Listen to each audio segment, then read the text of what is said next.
What color skin emoji do you use? If I used one, it would be black. Why? Why not? It's so preposterous, all of that. You know, everything that's happened to Rogan, all this idiocy around race, this insistence that we can be reduced to our race, our ethnicity, our sexual identity. It's so appalling and it's so destructive. And one of the reasons that I had a lot of reasons for making my political stance in relationship to Canada's compelled speech laws. I had a lot of reasons for making my views about that known. One of them was the fact that my government had introduced a bill that required me to say things a certain way, which was an unparalleled move in the history of Western democracies and something the Americans had made strictly unconstitutional, I believe in 1942. So that was part of it. Part of it was I knew that this top-down mandated belief that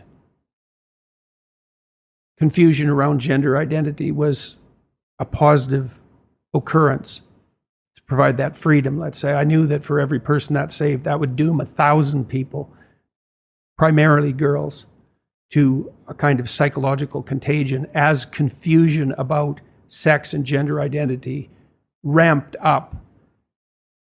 I knew the literature on psychological contagion. It's quite. What is that? What's psychological detailed. Contagion? You could think about them as psychological epidemics. So the last one of any real size was the satanic daycare scares in the 1980s. Well, you're probably not old enough to remember that, but the longest sentences in U.S. criminal justice history were handed out often to women who were accused of late onset female sexual predation of children in daycare centers.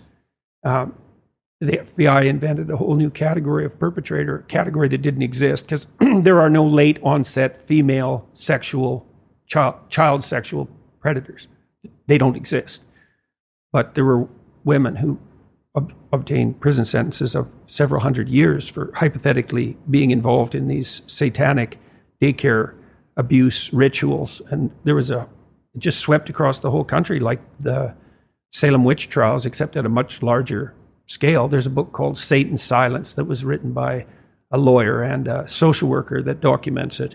It's just unbelievable. There were stories about underground tunnels where children were being taken down and being, well, every possible thing you could think of was happening to them, all in the name of like satanic ritual.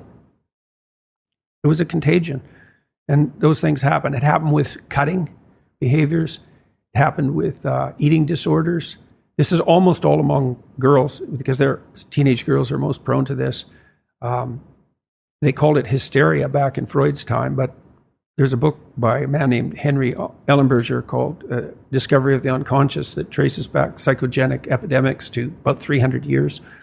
And I knew that, people in adolescence, especially people of a certain personality configuration, have some trouble settling into a stable identity. And for a variety of reasons, it can be high negative emotion, which is associated with low self-esteem. Those are more or less the same thing. And then, in all likelihood, high trait openness, which is the creativity dimension. And the high trait openness people, they're the ones that are more likely to have green hair and red hair and lots of piercings and lots of tattoos and dress in a non-standard manner, let's say. That's all associated with creative behavior. And they have trouble catalyzing a single identity. And then if you throw in categorical confusion, which is exactly what you're doing when you declare that there's, an endless number of gender identities, then people who are prone to identity dissociation and to psychogenic contagion, you're going to demolish them. There is an obsession. Abigail Schreier has documented that quite nicely in her book, Irreversible Damage. And it's way more girls than boys. And it's thousands and thousands and thousands of them. So you think, well, perhaps a few people who are transgender benefited from this new reality, but for everyone who's benefited, and I'd like to see the data just showing how much they actually benefited. And that'll take a long time to accrue. There's 1,000 people who've been just demolished by this.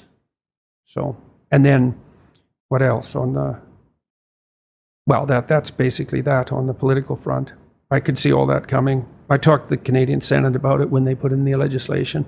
They didn't listen. They just thought racism, bigotry, sexism. It's like, yeah, have it your way.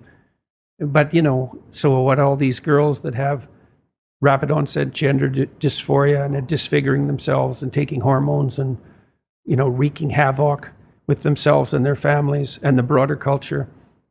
These people that were so woke and so permissive, you think they're going to have that on their conscience?